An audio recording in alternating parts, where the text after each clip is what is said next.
the Boston's finest are leaving nothing to chance, and already all along Causeway and all the feeder streets are guardrails. Boston Police and the Liquor Commission are telling the locals here that you cannot go into a bar after halftime, I believe. What?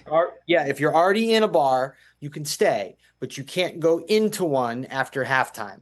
They're also trying to clear the streets What? immediately around the arena. They are there was a big crowd down here in Game 4 while we were all in Dallas.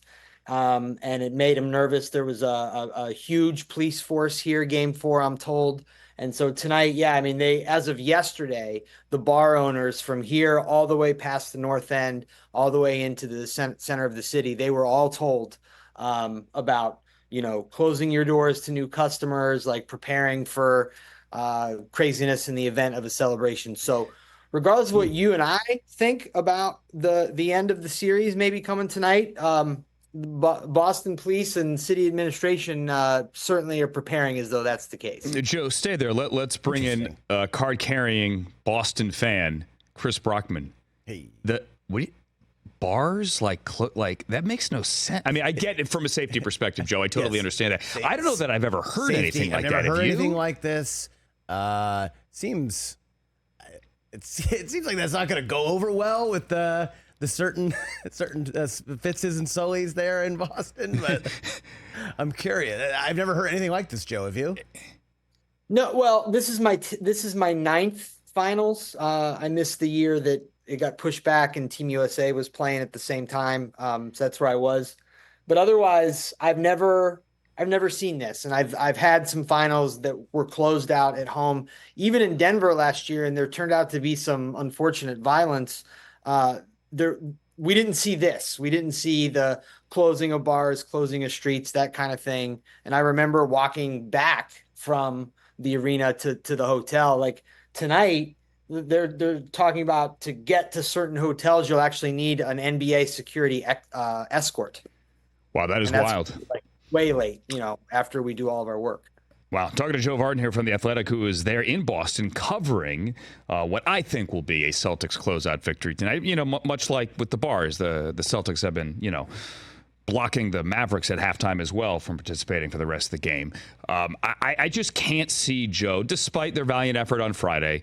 Again, in retrospect, it seems like Luka just kind of went, listen, I know I'm going to be ripped by most of the NBA media and world and doubted now heading into the next offseason, so I may as well just show up and we might as well do this tonight on Friday to save face.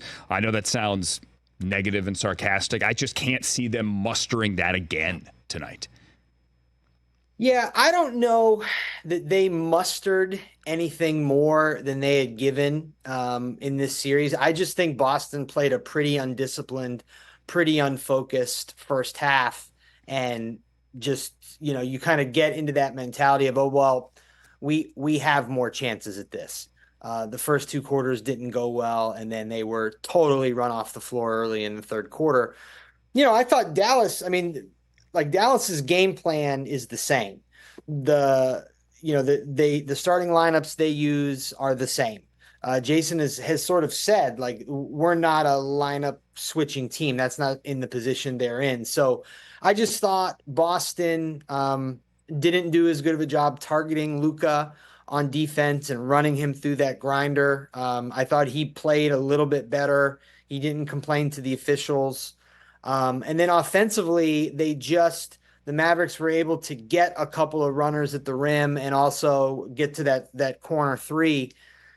But the numbers were still basically Luka, Kyrie, and then everybody else until garbage time when Tim Hardaway Jr. made 5 threes in the fourth quarter. Like Kyrie and Luka, and then I guess Lively were their only 3 players in double figures. So, I think I lay this a lot on Boston. Dallas certainly didn't quit. They didn't lay down. But this was a Celtics situation. Jason Kidd was right. He said that the Celtics were ready to celebrate. I expect a much more focused effort tonight on the part of the Celtics, but we have to remember, other than game 1, this has been a close series. And actually now because of the blowout in game 4, point differential wise, Dallas is actually leading the series. So all that's to say, long-winded way, Boston's going to be better tonight, but that doesn't necessarily mean that that's enough to get it done. And look, I understand what I said sounded negative and sarcastic, and I get it. I also realize that if Luka hadn't fouled out of game 3, then maybe this is an entirely different conversation. And to me, Joe, that is the massive what if. Like the massive what if hanging over this series. What if he had not fouled out?